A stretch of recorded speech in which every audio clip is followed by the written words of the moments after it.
Alone on a rainy evening, a struggling mother clutched her hungry baby and walked up to a stranger.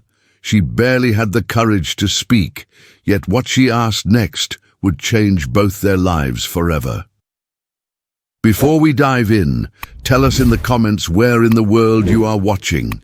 Alexander Brooks sat alone at the corner table of Lumen Cafe, a small ambient spot tucked away in the heart of the city. The late afternoon sunlight filtered through the glass walls, casting a warm glow on the polished wooden tables and softly worn chairs. He was 60, tall and impeccably dressed, but there was an unmistakable weariness in his posture, the quiet weight of decades spent building his empire. Harrison Technologies had made him wealthy beyond measure, yet tonight wealth felt hollow. His untouched plate of salmon with dill sauce sat in front of him, cooling faster than he cared to notice. Alexander's gaze wandered over the city street beyond the cafe window. People bustled by, some laughing on phones, others rushing with groceries, a young couple sharing a quiet joke. Each passerby seemed to carry their own story, a life unfolding in fleeting glimpses. It had been a long day of board meetings, investor calls, and endless spreadsheets. And yet, he found himself drawn to this moment of quiet observation. This pause before the evening descended in full. That's when he noticed her, a young black woman, perhaps in her early 30s, appeared at the cafe entrance carrying a small infant, wrapped tightly in a faded blue blanket. Her steps were cautious, measured, each movement betraying both exhaustion and determination. Alexander watched her pause briefly, glancing at the outdoor seating with hesitant eyes that flickered with both hope and apprehension. Something in her posture made his chest tighten, a mixture of dignity and quiet desperation he could not ignore. She approached his table slowly, almost apologetically. "Excuse me, sir," she said, her voice soft yet carrying a clarity that cut through the cafe chatter. "I'm so sorry to bother you, but may I have your leftovers for my son?" The words struck Alexander unexpectedly. Over the years he had been asked for money, for favors, for donations, but never like this. There was no pleading, no manipulation, just honesty, raw human need. He leaned back in his chair, studying her. Her eyes, dark and luminous, held a depth that spoke of sleepless nights and tireless hope. The baby in her arms, tiny fingers curling and uncurling within the blanket, let out a faint whimper. "Please," he said finally, "would you like to sit?" Her hesitation was brief. "I don't want to intrude on your evening," she replied, glancing at the salmon still on his plate. "You're not intruding," Alexander said gently. "I was done anyway, please." She eased into the chair opposite him, adjusting the blanket around her son. "This little one," she whispered, "is Elijah. He's 5 months old next week." Alexander smiled, a reflexive warmth rising as he watched the tiny baby stretch and yawn. He waved over the waiter and ordered a fresh plate of salmon bread and a cup of herbal tea. "You shouldn't have to settle for leftovers," he explained, his tone soft but firm. The woman, Monique Evans, blinked back sudden tears. "I didn't mean to—" "You don't have to explain," Alexander interrupted, sensing the pride she was holding on to. "Let me do this. Consider it dinner, not charity." As they waited for the food, Monique shared fragments of her life. She had arrived in the city 6 months ago, fleeing a relationship that had grown dangerous and controlling. She had found temporary work at a cafe, but the hours were inconsistent, the pay barely covering rent and childcare. 2 weeks ago, the cafe had closed abruptly, leaving her without income. She had been staying at a local women's shelter, but long-term placements had waiting lists. Alexander listened silently, struck by the courage embedded in every word. He thought of his own daughter, Clara, now 35, raising 2 children of her own. What if she had been in Monique's position, struggling to make ends meet while protecting a newborn from a world that often seemed unforgiving? When the waiter returned with Monique's meal, she ate slowly, carefully, savoring each bite while balancing Elijah on her lap. Alexander found himself observing the small, intimate gestures, the tilt of her head, the way her fingers brushed her child's hair, the soft cooing to calm him. It reminded him of his late wife, Eleanor, and the quiet resilience she had carried. "My mother used to say that children see more than we think," Alexander remarked, watching Elijah's curious gaze. "Sometimes they understand far more than we give them credit for," Monique nodded, her lips pressed into a thin smile. "Elijah has been my little anchor. He makes the hardships bearable. Sometimes I think he knows we're in this together."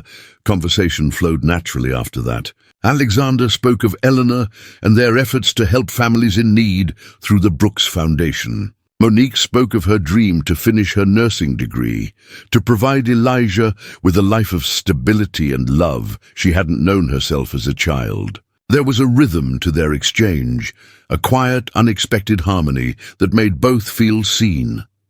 By the time the plates were cleared, Alexander knew he wanted to do more. He reached into his jacket and pulled out a card. Scribbling a name and number, he handed it to Monique. "Call this tomorrow," he said. "Ask for Simone Carter. She directs our family assistance program. They can help you with housing, childcare, and even employment connections." Monique's eyes widened. Why would you do this for me? You don't even know me." Alexander's gaze softened as he watched Elijah yawn, tiny hands curling around the blanket. "Years ago, my wife and I were struggling with a newborn, and a stranger offered us a chance, not just money, but opportunity. It changed our lives. I want to give you the same gift." Monique clutched the card, tears flowing freely now. I don't know what to say." "Say you'll call Simone tomorrow," Alexander said with a gentle smile. "Say you'll let someone help you." "I will," Monique whispered, hugging Elijah a little tighter as she gathered her things to leave. Alexander watched her go, feeling an unfamiliar but profound sense of hope. In a world that often seemed divided by wealth, circumstance, and chance, a simple act, a plate of food, a conversation, a moment of recognition, had sparked the beginning of something extraordinary. Outside, the city lights blinked on one by one, reflecting in puddles from a recent drizzle. The air carried the scent of wet asphalt and the distant promise of rain. Alexander leaned back, silently acknowledging that tonight, in a small corner of the world, life had reminded him that human kindness is never wasted, and sometimes miracles arrive on quiet footsteps, carrying a child in a faded blanket. The morning after their encounter, Monique Evans woke before dawn in the cramped shelter room she had been assigned. Elijah stirred in his bassinet beside her, tiny hands stretching and opening his eyes to the dim light filtering through the blinds. For a moment, she simply watched him breathe, marveling at how fragile and yet resilient he seemed. The events of the previous evening, the unexpected kindness of a stranger, the warmth in his eyes, the card he had handed her, played on repeat in her mind. It felt almost unreal, as if the universe had tilted slightly, offering her a glimpse of something she had long thought impossible: hope.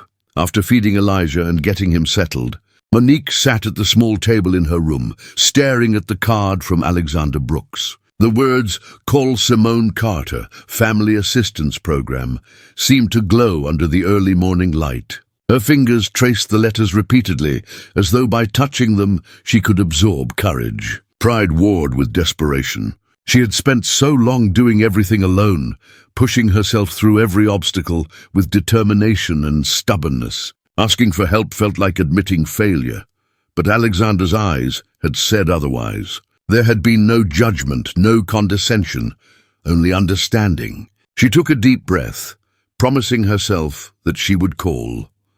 Meanwhile, across the city, Alexander Brooks started his day differently than usual. Typically, mornings began with back-to-back meetings, calls with executives in multiple time zones, and endless reports that demanded his attention. But this morning, the encounter from the night before lingered in his mind. He thought of Monique, of Elijah, and of the quiet resilience that had shone in their brief meeting.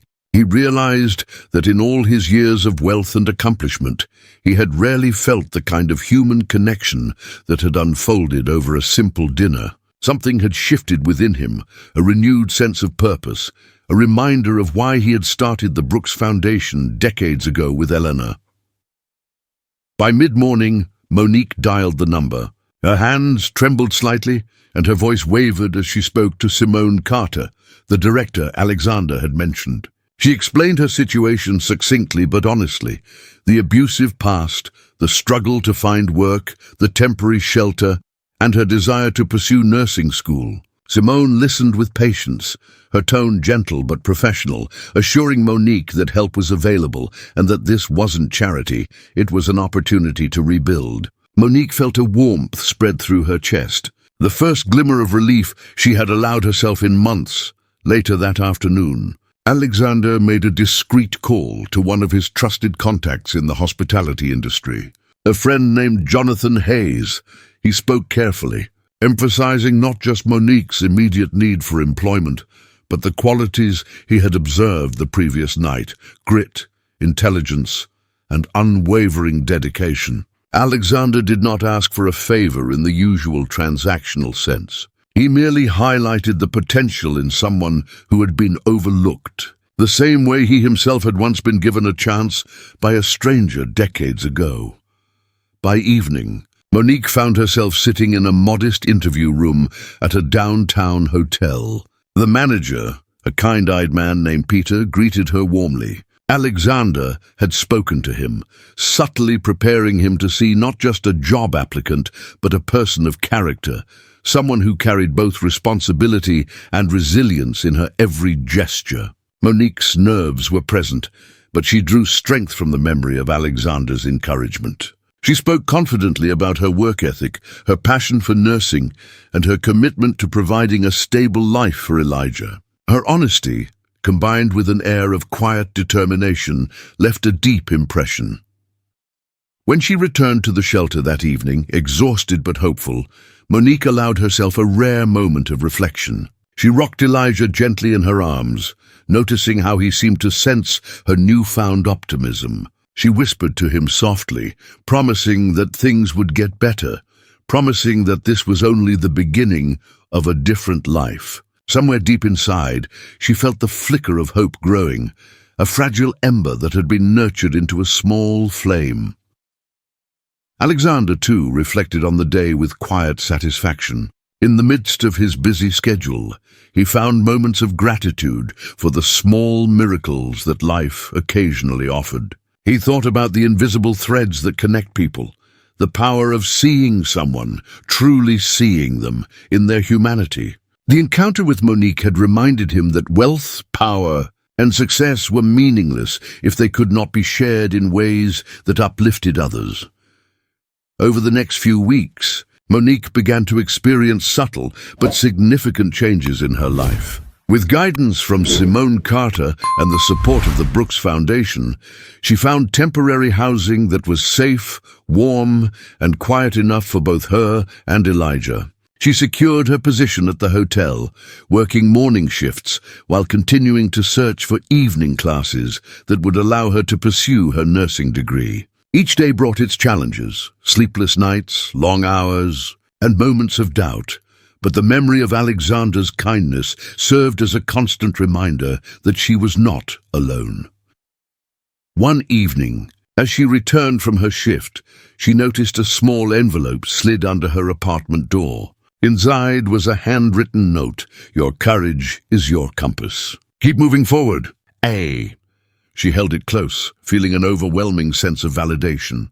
It was more than encouragement. It was recognition of her struggle, a tangible acknowledgement that someone believed in her potential, even when the world often seemed indifferent. Alexander, in his penthouse overlooking the city, sat quietly with a cup of tea, gazing out at the skyline. He knew that small actions could ripple into profound change, but he hadn't anticipated the emotional resonance of that single evening at Lumen Cafe. He thought of Monique, her courage, and the tiny life she carried, and he felt a deep, almost sacred responsibility to support her journey. In that moment, he understood that the true measure of a life well lived was not wealth or status, but the ability to recognize potential in others and nurture it. And so, life continued, quietly shifting for both of them. One act of kindness had created a bridge between two seemingly disparate worlds, a bridge built on empathy, trust, and the fragile but unbreakable hope that miracles could emerge even from the humblest beginnings. Monique held Elijah a little tighter that night, feeling for the first time in months that she was moving towards something extraordinary. And Alexander allowed himself to feel a profound connection to the world beyond boardrooms and bank accounts, a reminder that the human heart, when opened, could create ripples far larger than any fortune could ever measure. The days that followed felt surreal to Monique Evans. Each morning, she woke to the soft sunlight spilling into her small apartment, Elijah cooing gently beside her, and the knowledge that something had shifted in her life, permanently. She could hardly believe that just a few weeks ago, she had been struggling to keep food on the table and a roof over their heads. The Brooks Foundation's assistance had given her stability, a modest apartment, vouchers for childcare, and a job that promised not only income, but dignity. Yet despite the tangible improvements, Monique wrestled daily with her own pride. Asking for help had never come easily, and now that she had begun to accept it, she found herself questioning whether she truly deserved this chance. Alexander Brooks, meanwhile, had not forgotten Monique or the encounter at Lumen Cafe. In his office overlooking the city, he kept a mental ledger, not of business deals or profits, but of human lives touched, opportunities created, and potential realized. He had arranged for her hotel job, ensured that her skills and character were seen by her supervisors, and entrusted the Brooks Foundation to provide ongoing guidance. But he also knew that the real transformation would come from within Monique herself, her willingness to embrace hope and to take the steps necessary to build a future for her son. One afternoon, Monique sat at her small kitchen table, carefully balancing a stack of bills, with her laptop open to nursing program applications. Elijah played quietly in his playpen, occasionally babbling and reaching for his toys. She paused, overwhelmed by the sheer weight of responsibility pressing on her shoulders. She wanted to give Elijah a life full of opportunities, stability, and love, but the fear of failure still gnawed at the edges of her determination. The phone rang, breaking her reverie. It was Simone Carter from the Brooks Foundation. "Monique." "How are you holding up?" Simone asked, her voice warm and encouraging. "I wanted to check in. Your supervisor at the hotel called me today to say you're exceeding expectations. They've noticed your dedication, your patience, and the care you show guests. You're making an impression, not just with work, but with everyone around you." Monique felt a lump in her throat, the words catching somewhere between pride and disbelief. I didn't know anyone was noticing," she admitted, voice barely above a whisper. Simone chuckled softly. "Sometimes the world notices even when we don't. But Monique, the most important part is how you're noticing yourself. You're proving to yourself that you're capable, that you can do this for Elijah." After hanging up, Monique sat quietly, Elijah resting his tiny head on her chest. She thought of Alexander and the simple act of kindness that had set this chain of events in motion. He hadn't just handed her a meal, he had seen her potential when she hadn't seen it herself, had connected her with resources that could truly change her life. She realized, with a mixture of gratitude and determination, that the next step was hers alone. That evening, after tucking Elijah into his crib, Monique returned to her applications. She found herself writing essays about her passion for nursing, about the moments in her life when she had witnessed the fragility and resilience of people, and about the desire to create a life of purpose for her son. For the first time in months, she wrote not out of necessity, but from a place of genuine hope and ambition. She imagined herself years from now, a qualified nurse, providing for Elijah and perhaps even helping other mothers in situations similar to her own. Alexander, in his penthouse that night, reflected on the nature of opportunity. He knew that real change required more than financial support. It required belief, encouragement, and the chance to take initiative. Monique had stepped into that chance, and he watched from a distance, quietly rooting for her success, knowing that sometimes the most profound impact of kindness is invisible until it manifests in courage and self-determination. 2 weeks later, Monique received an unexpected invitation. The hotel management had scheduled a small meeting to discuss her future with the company. They spoke of potential promotions, additional responsibilities, and the possibility of working as a liaison for training new staff. Monique's heart raced. She had entered the hotel unsure if she could even keep up, but now, through diligence and integrity, she was being recognized for her abilities. She understood, with a clarity that brought tears to her eyes, that Alexander's faith in her had given her a foundation upon which to build not just a career, but a sense of self-worth she had long abandoned. But the journey was not without its moments of doubt. Late nights spent studying after long shifts left her exhausted, and she often questioned whether she could balance work, parenting, and school.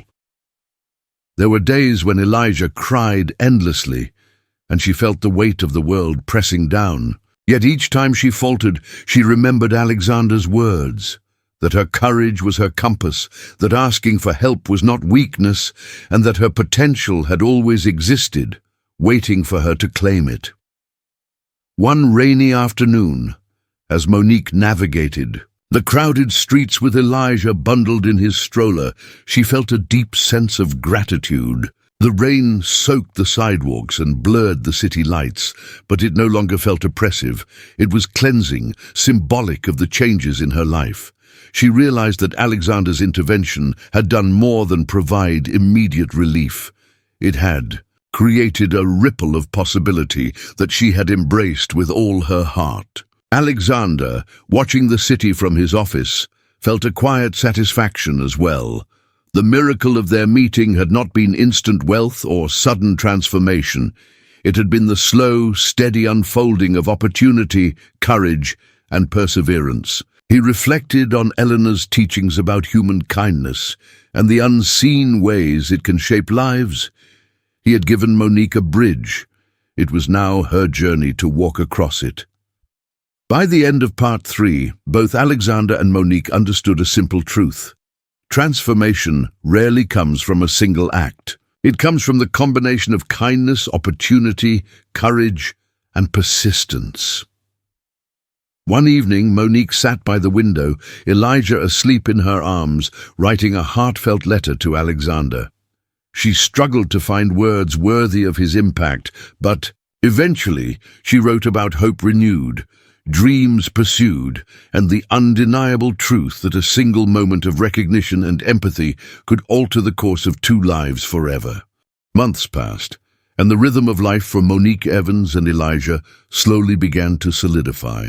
The chaos and uncertainty that had once defined her existence were gradually replaced by structure, opportunity, and the quiet confidence that comes from having a plan. Monique's mornings began with the soft light spilling through her apartment blinds, Elijah babbling cheerfully beside her as she prepared for work. The hotel had become more than a job. It was a place where she felt valued, recognized for her work ethic and her ability to manage both her responsibilities and the warmth she brought to every interaction. Her supervisors had started to rely on her judgment, even entrusting her with training new employees, a responsibility she approached with diligence and pride. Evenings, once marked by exhaustion and quiet desperation, were now filled with study sessions toward her nursing degree. Monique sat at the small desk in her apartment, textbooks open, scribbling notes while Elijah played on a colorful rug at her feet. Though the days were long and often exhausting, each moment carried the satisfaction of progress, the tangible proof that perseverance coupled with opportunity could yield transformation. Every time she looked at Elijah, she saw both motivation and reward. The child who had been the reason for her courage now symbolized the life she was creating for both of them. Alexander Brooks, meanwhile, continued his work with the Brooks Foundation, but Monique's progress became a personal point of reflection. In the quiet moments of his penthouse, with the city lights twinkling below, he thought about the profound impact of human connection, the way a single act of recognition and compassion could spark a chain reaction of change. He had not merely given Monique a meal or offered her help. He had acknowledged her potential when the world had largely ignored her. And that acknowledgement had been enough for her to rise step by step toward a life of dignity and promise. One afternoon, Monique received a letter that made her hands tremble with emotion. It was from Alexander, written in his familiar, meticulous handwriting. He expressed how proud he was of her progress, praised her unwavering commitment to her son, and encouraged her to continue pursuing her dreams. He wrote about Eleanor's philosophy that the measure of a life well lived is not in wealth or success alone, but in the capacity to lift others. Monique folded the letter carefully, tears streaming down her face, and held it close as Elijah babbled beside her, as if sensing the importance of the moment. The culmination of her efforts soon manifested in tangible milestones. Monique completed her first semester of nursing courses with distinction, balancing coursework with her demanding job and the responsibilities of single motherhood. Elijah's laughter filled the apartment more freely now, a testament to the stability and love that surrounded him. The Brooks Foundation continued to provide mentorship, but Monique's confidence had grown so much that she began offering guidance to other mothers at the shelter who were navigating similar challenges. She had become in many ways a beacon of hope, embodying the same resilience that had inspired Alexander months ago. One rainy evening, the city glistening under streetlights, Monique walked hand in hand with Elijah to the local park. The rain had slowed to a gentle drizzle, leaving puddles that reflected the glow of lampposts. Elijah laughed as he splashed his tiny feet in the water, and Monique felt a profound sense of gratitude. It was in moments like these, simple and unassuming, that she recognized how far they had come. She whispered to him softly, "We made it, Elijah. We're okay now, and we're going to keep going, no matter what." Alexander, watching the same rain fall from his penthouse, thought of the unlikely miracle that had unfolded.